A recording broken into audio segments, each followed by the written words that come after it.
All right, as promised, we always say on the podcast when we get an opportunity to connect with other voices, or whether it's around just the Brooklyn Nets, around the NBA at large, around the New York sports media, we want to do that because it helps better inform the way that we look at, in this case, the Brooklyn Nets and what the state of this franchise currently is. And that's why we are, of course, incredibly appreciative, as I was singing the praises before we got on together, to welcome in Dexter Henry, as you'll see. And we want to hear more about kind of all the facets of his career right now. Anchor and host of the New York Post and SNY, host for the Exchange, excuse the error there in the text, and also co-host, which this is what I want to get into a little bit later, the Ain't Hard to Tell podcast. Dexter Henry, thank you so much for making some time for us. Man, Adam, thank you for having me, man. I'm so excited to be here and talk with you guys about that. Listen, I could talk basketball all day. We got to talk some New York basketball. We got to talk about some Nets. There's been a lot going on with the Nets, so I'm excited to talk with you about it, man. Thank you. Appreciate it. Listen, understatement of the year, of the century, to say a lot to talk about potentially with the Brooklyn Nets. I want to get into all of that, but just in watching some of your work from afar, we were talking a little bit about your background, having worked for the New York Football Giants over your career as well. Yeah.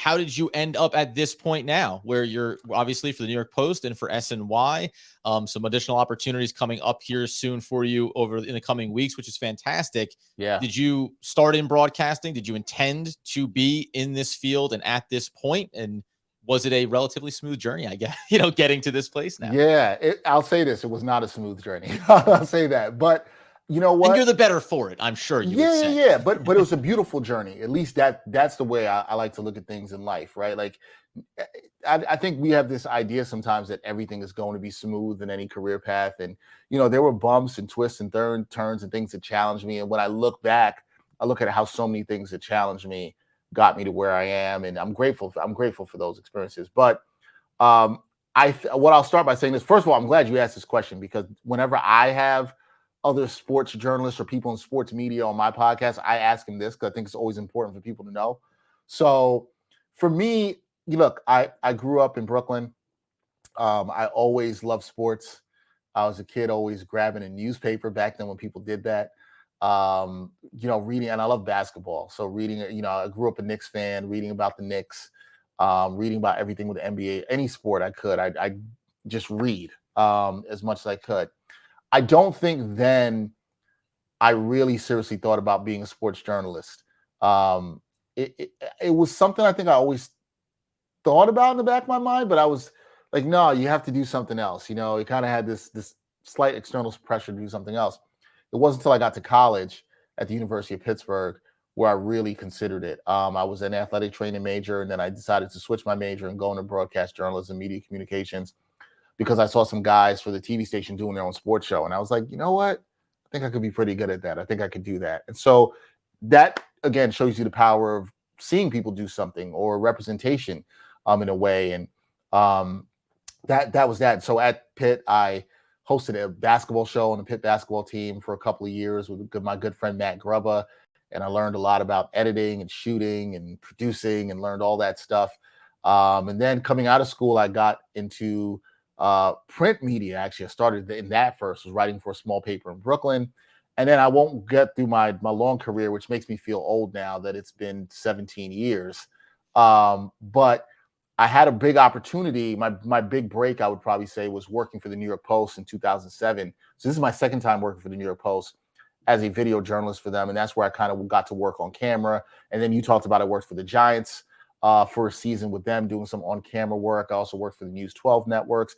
I also did a lot covering the Brooklyn Nets, which was also a tremendous experience in my career. I worked for Nets Daily for about 3 or 4 seasons. And I was, I think, their first ever video journalist, and did a lot of good work with them. So that was fun, because that really taught me a lot about creating content and connecting with fans. And the Nets fan base was great. And I love the Nets fan base, especially this was in 2012. So when they first moved to Brooklyn, it was a fantastic time to do that. And then, as I said, I worked for News 12 for a bit. And then I actually got into, this may shock some of your listeners or viewers, I was a national weather reporter for 3 years. Yes, I reported in weather. I was out in hurricanes, snowstorms, did all that for 3 years, but that made me a really good storyteller. But I wanted to come back to sports. And then I had this opportunity now with the New York Post and SNY with the digital partnership. in which we do a bunch of different videos, different updates, interviewing different people. We got to get Adam on at some time to come on with me. We're gonna have to make that happen, and we will. But yeah, it's been fun. It's been a fun journey. I love sports journalism. I love content creation. But one part I left out of that story that I would say the biggest thing that helped me in my career was I started creating my own content. I think we're in such a great time where you can create your own content. You can um, create avenues for other people and find your own way for people to see what you do. And so a lot of the things I did, creating my own content, is what helped me get to Nets Daily. It's actually what helped me get to News 12. Those things got me a lot of my own opportunities. So I'm always grateful for that. And so for your listeners, I always encourage you, if you want to do a sports show, you want to do your own thing, go do it. There's nothing stopping you. There's great ways to do it. So it's been a ride. It's been a journey, 17 years, but I've loved it. I've absolutely loved it. Well, we won't, insert dad joke about print media here, right? And whether or not anyone knows what that is, go look up the definition, right? But the other thing, well, I'll just humorously on the news weather reporting side of it, I'll just say I cannot understand why you needed to physically go stand in the middle of the road as the water is rising up to your knees. You can do that inside of a building. There's green screens, a lot of technology these days. Even back then, I'm sure the journey did not have to be as difficult in that aspect. Adam, I will say this, and I said this while I work. I used to work for AccuWeather, and while I worked for this, I said the same. I would say it to people all the time. And granted, I was doing it, and I've been out in hurricanes. You can look this up. People can go Google Dexter Henry hurricane. You'll see it, and it doesn't look great. There's no need for us to be there. I agree with you completely. There's no need for us to be. I don't need to be out there telling you that it's really bad when you can see that it's really bad. And I'm saying, hey, people, don't come out here. It's not safe, but I'm out here. It doesn't make any sense. So I agree with you 100% on that. It's not safe out there, Dexter. Why don't you move a little bit further into the storm? That being said, the other thing too is saying that you grew up in Brooklyn. We were talking before we started. I'm a New Jersey native, so I was a Nets fan growing up, and then we have some football teams, but they refuse to label or acknowledge New Jersey. So we do have the Devils though, and we also obviously have the Red Bulls. So we have a couple of sports teams. But I followed the Nets to Brooklyn. What did that feel like when they made that transition? I mean, growing up, obviously, at least in the city in general, were you a Knicks fan, or did you have any detachment from saying, hey, this is in theory a real representation of my community now, having a team in Brooklyn? Yeah, I think growing up as a New York City kid and growing up in Brooklyn, being from Brooklyn, all the boroughs, you have your own sense of pride. It's almost like your own little city. Right. So Brooklynites, we definitely have a strong sense of pride, for sure. But I grew up a Knicks fan, a diehard Knicks fan.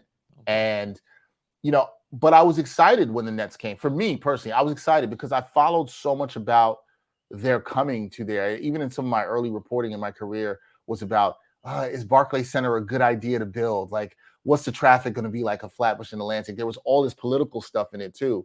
And it's worked out fine.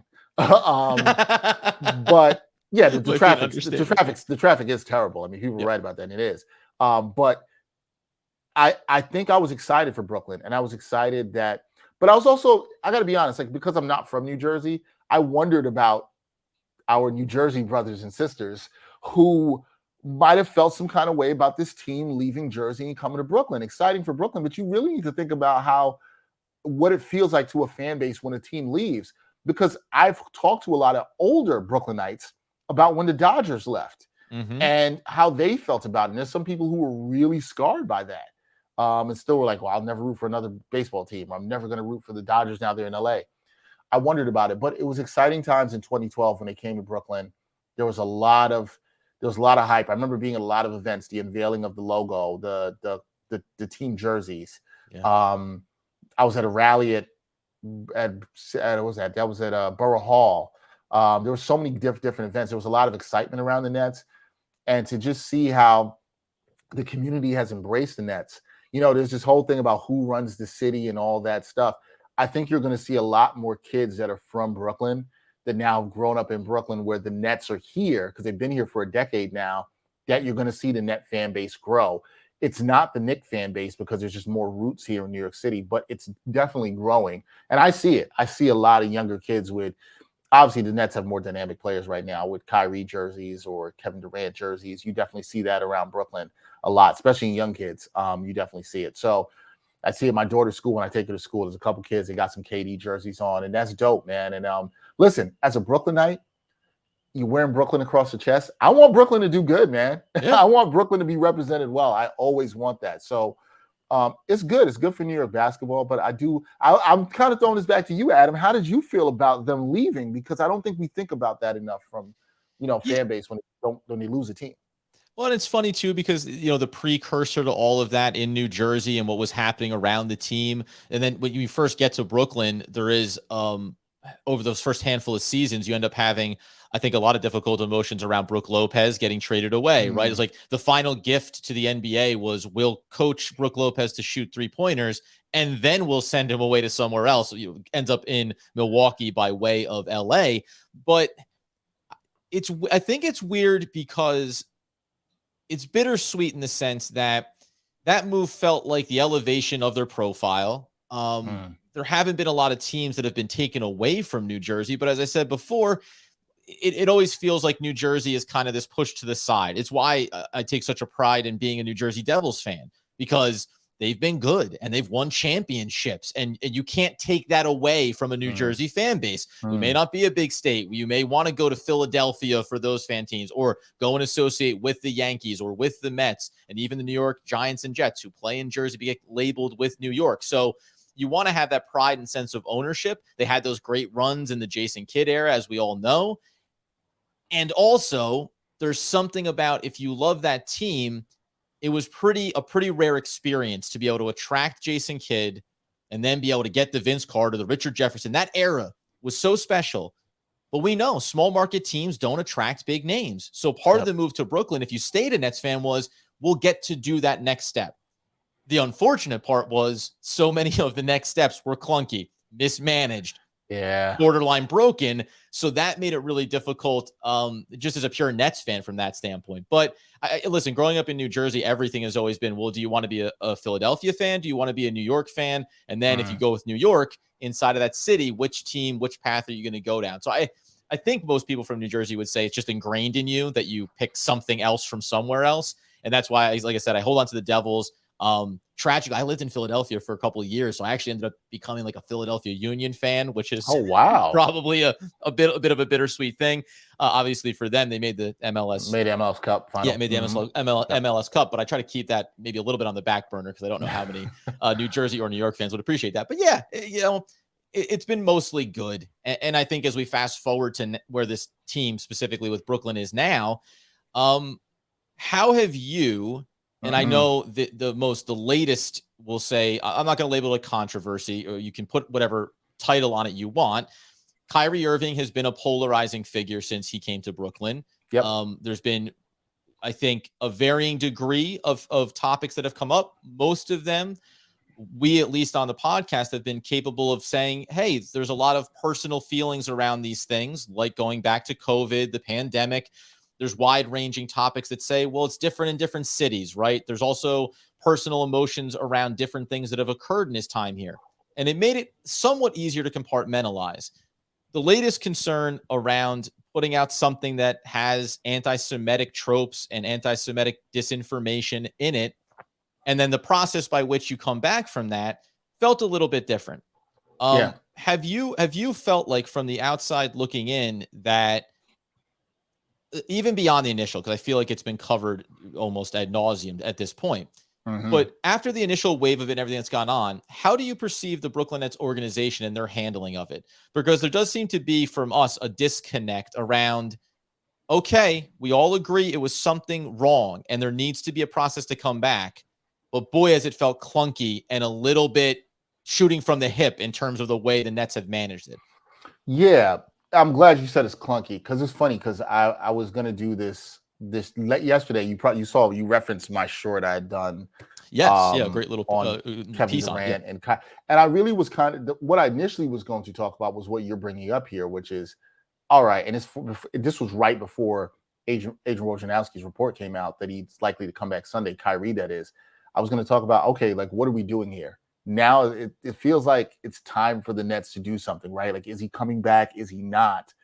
So to answer your question, what I'll say is I do think that it's felt clunky in terms of how they've handled it. But I think the Nets have actually handled a lot of things around Kyrie poorly, and other players too, as well, not just Kyrie. Mhm. Um, I'm going to be very blunt and clear on this. I think Kyrie's retweeting of that film was absolutely wrong. He has a responsibility with the amount of followers that he has and the organization he works for and representing the NBA, that these are the kind of messages that cannot be put out there. If you ask me honestly, I think if you probably gave Kyrie some true serum and he talked about it, I don't even think he really watched the film, which is a problem, right? Which is problematic. I am not sure he actually really watched the film. Now the Nets come out. We saw this stuff, Adam, where it's like Kyrie has to do these steps, these list of things to come back. And my thing was, that's cool. And I think Kyrie needed to make a more public apology than just what he did on the Instagram post. And I'm fine with all that. And he had a meeting with Joe Tsai and sitting down with Jewish leaders. And that's fine and well. I'm all about people learning and growing. And I think there's opportunities for redemption. It just became to, all right, well, where's the point where we end this? And is this something where we're looking at it like you're just trying to embarrass Kyrie now? It felt like kind of getting to that point, right? Where it's that, where are we with this? And I'm being very clear on this again. I think Kyrie was wrong. Yeah. I think there needed to be some sort of punishment. I was fine with the suspension to a degree. It's just, where were we taking this and how far was this going? And for the Nets, the last thing I will say is, I think you needed to look at what you wanted to do organizationally with Kyrie. There's an argument to be made that, he has affected the team with this. This is a distraction. And I think that's absolutely positively fair.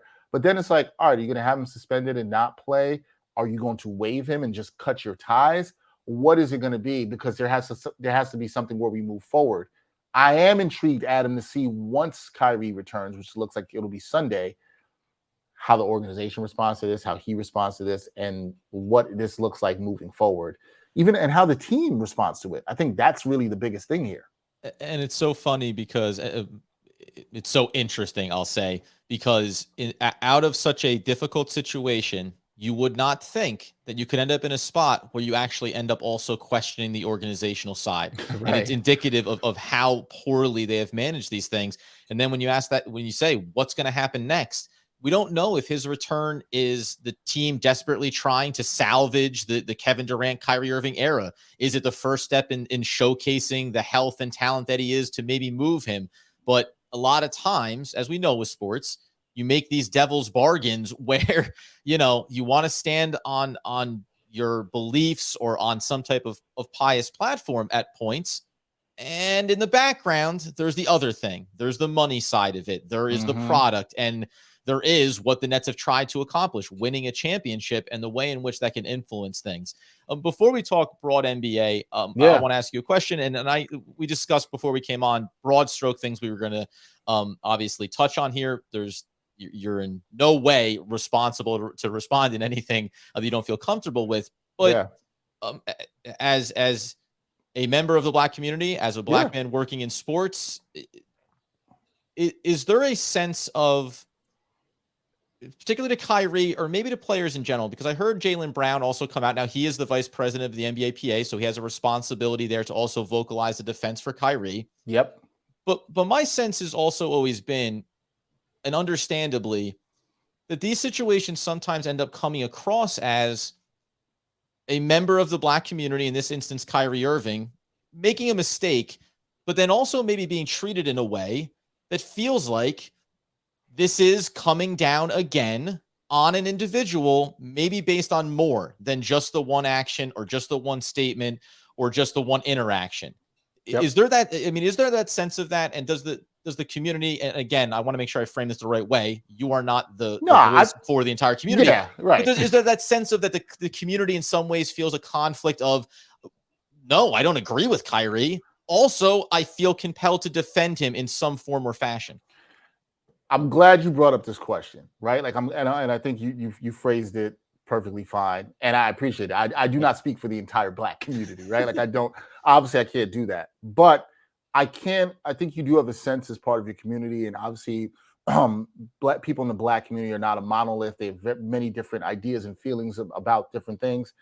But in talking to people who are also black, like myself, um, a lot of consensus I get is like, look, Kyrie was tripping. Okay, like he was wrong on this.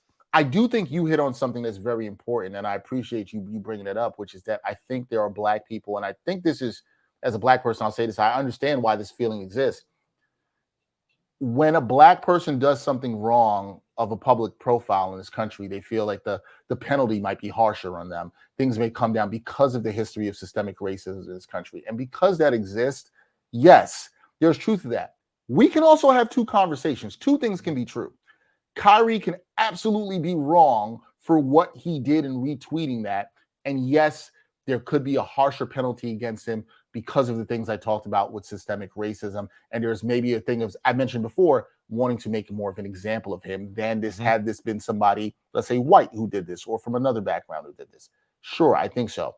I do think it's important that we separate the two things. We can talk about them both individually, but I do think that we need to separate the two things, because I don't think there needs to be a situation where you need to defend Kyrie, and it sounds like you're defending him for promoting a movie that had anti-Semitic tropes. And I'm fine with using the word promotion, because anytime you retweet something, you are at the least you're giving people more eyeballs to it. Yep. If after this, when this podcast airs, you're going to put it out, Adam, and I'm going to retweet it because I think we had a dope conversation and it should be shared out to there. I'm giving more eyeballs to it, and the same you would do with me with any content I put out.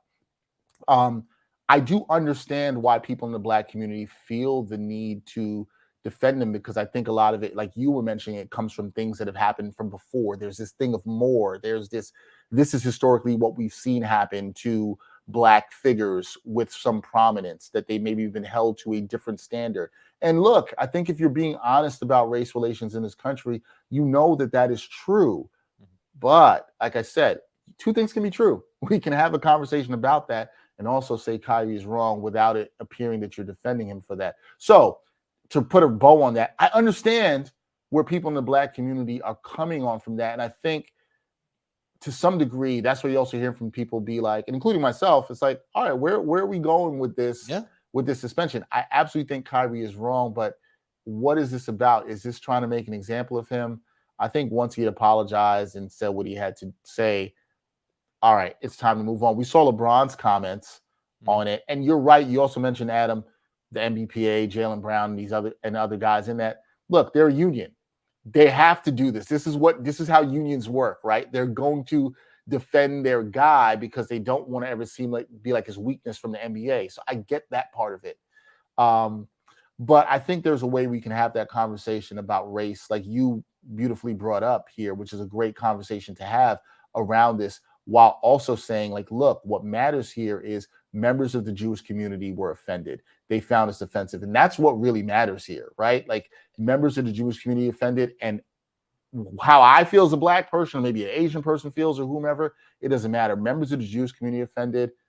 Kyrie's now apologized for it. Where are we going from here? I think we could really talk about that. We could also talk about the fact that, yes, are black people probably held to a different standard in terms of punishment for things at times in this country? Absolutely. Yeah. And this, in a lot of ways, and I appreciate you being willing to go down that road with this discussion. In a lot of ways, oftentimes with Kyrie or with any set of circumstances, especially around sports in general, when something occurs around an athlete, it does seem to open up these larger, broader conversations. And at times there can be a disappointment that those broader conversations don't end up being as open and as fluid and as, accepting and welcoming of the discussion, as opposed to what feels like happened here. This thing happened, got to come down hard, got to, make a statement, got to be direct, or got to represent a certain ideology around this thing. And then when you hear on the back end, the desire for conversation, it becomes very muddled. And you feel like it becomes less about the actual talking point or the discussion you want to have, and more about the PR, more about the presentation and how you get beyond this thing for everybody involved, by the way. So that being the case, we don't need to talk about the Nets as a team right now. Maybe we'll touch on it. But I was just curious, overall, as the NBA in this season, has there been any teams that have really, let's leave Utah off the table, because I think everyone's been absolutely shocked by what they're doing. I have, yes. what has surprised you most about the start of this NBA season in terms of what we're seeing around the league, teams that have surprised you for better or worse? Hmm. As we're, 15, 20 games into the year, it's surprising to say, but we're reaching that quarter mark, right? We're starting to get a real sample size where you can form real opinions. Yeah, I was just talking to somebody about this morning, in that, we're about 10 games away from getting to that point where I really feel like I can evaluate teams. But in terms of surprises, Adam, Portland has to be one for me. Although I had a friend, Chantel Shand, who does a lot of sports betting content for FanDuel. She had said to me before the season, watch out for Portland. I think they're going to be really good. She was high on them. I was not. I thought she was tripping. That's the But shame on, fool me once, shame on me, fool me yes, twice. Shame, like, yes. because Portland has teased me several years where Oh, I thought yeah. maybe they were going to do it. But they've been good. I'm a little bit shocked at how good they've been defensively. Now, they Mhm. haven't had the strongest schedule that they've played, so that's a little interesting to me as they start playing a little bit more stiffer competition, especially out west. Consistently, I'm intrigued to see how that holds up. But Dame has been good. Anthony Simons has been good. Jeremy Grant's been really good for them, as well too. They're getting great minutes from Justice Winslow. I've been impressed with them. Obviously, you want to see. I think let's watch a lot of teams. We're going to watch a lot of teams closely over these next 10 games. I've been shocked with the Hawks as well too. They're another team I want to mention. I did not. I know they lost last night to Boston, but what I have been impressed with them, I had a lot of reservations about how the backcourt pairing of Trae Young and DeJounte Murray would work. Mhm. And it's looked a lot better than I thought that it would work. And so I'm very impressed with them in that. Clint Capella looks back to his old self. They're playing much better defense. And I think that's the key for them. How good can they be defensively? They have they beat Milwaukee a couple times. So it's really interesting to see, what they're going to be able to do. Boston has obviously been impressive with no Ime Udoka. Looks like they haven't missed a beat. And what's crazy about them is their offense looks really good. Their Yeah. defense is even where it is. And a lot of that has to do with Robert Williams not being there. So I think that's a huge shock. I'm not shocked. If I don't know if you're going to ask me this, Adam, I'm not shocked at the Lakers being what they are, because Yeah. you're laughing, because the talent just wasn't there. Like, Nobody's I mean, shooting. Like, they're shooting. what's your plan? Yeah. And that's a great question with them. What is the plan? And that's my thing to really watch with that team over the next 10 to 15 games, particularly after December 15th. I think that's going to be interesting. So I'd say my biggest East and West, Atlanta and Portland, but there's been other teams that have been doing what they need to do that I've been impressed with, like a Boston, like Milwaukee.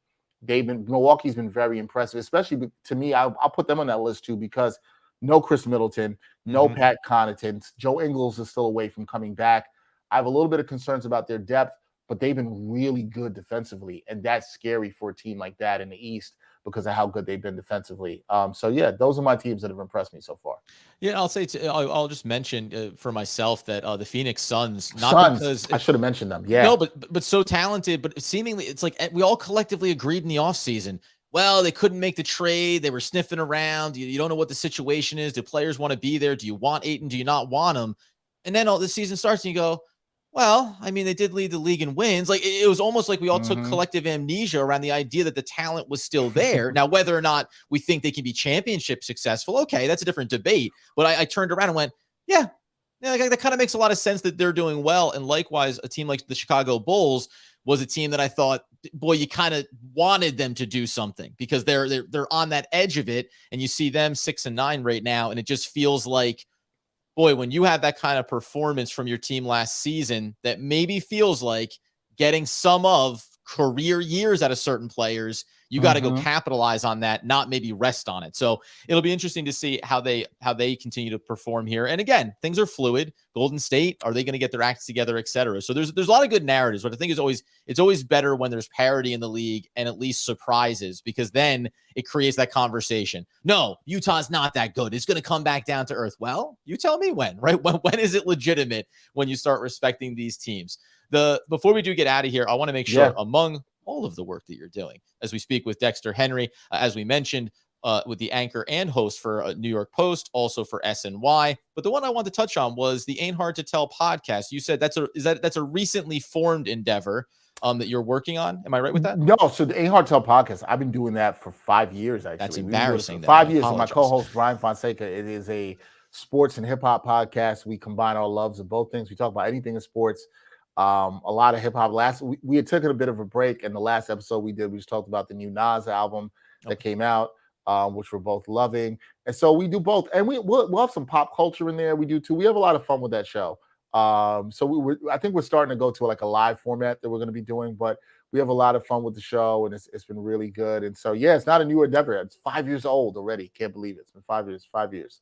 Do your due diligence when you're bringing on a guest like Dexter Henry. I apologize Nah, in that regard, man. but I hope It's everyone fine. checks it out. Listen, in a landscape of limitless content, you want to find the good stuff. Is there anything else that you want to highlight before we let you get out the door here, whether it's on the court basketball wise or something that you're working on?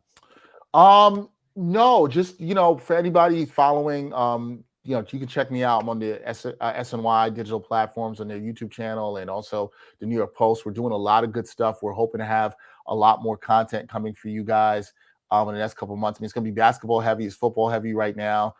Baseball hot stove is heating up, so there's a lot around that. So there'll be some good stuff. And then this month has been crazy for me with work, so I've been taking a break from the NBA exchange. But we'll be back with more NBA stuff. Adam, I'd love you to come on the show to talk some Nets hoops and some basketball in general.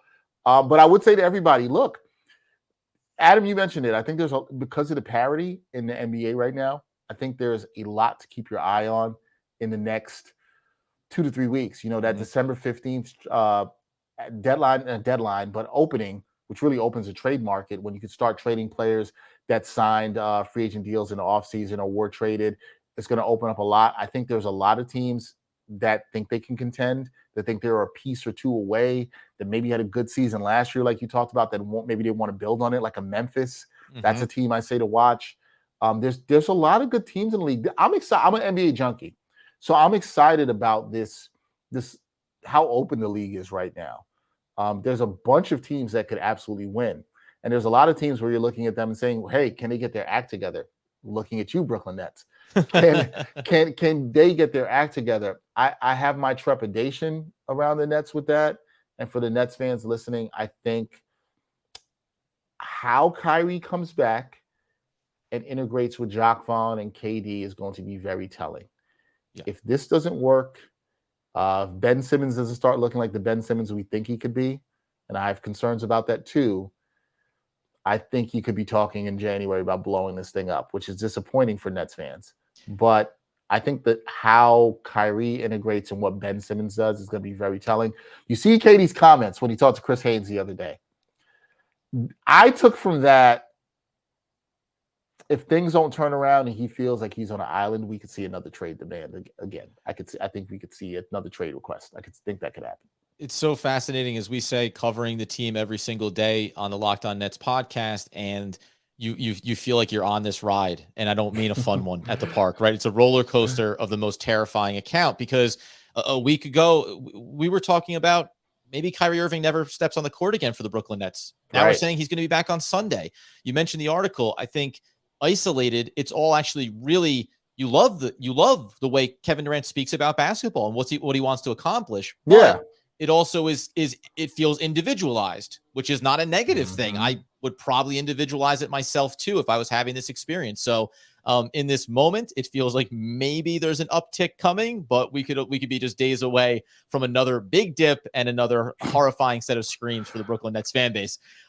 That being the case, Dexter Henry, obviously, really appreciate you making a little bit extra time here for us. I am hopeful, optimistic, and partially dedicated to getting on with you again here over on some other platforms that we've talked about off the podcast as well. Again, as everyone knows, it'll be in the show notes for this episode, all the great places that you can find Dexter Henry on SNY, for New York Post. And I'm pushing the issue here, because now I'm going to go and check out Ain't Hard to Tell podcast and figure out, listen, I'm going to tell you right now, I do not have a strong hip hop background. So there's going to be a bit of a learning curve there, but I'm going to go ahead and lean on Dexter Henry. And I'm sorry, your co-host is Brian Fonseca.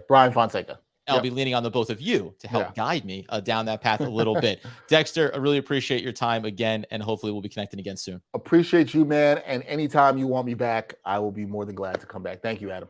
Thank you.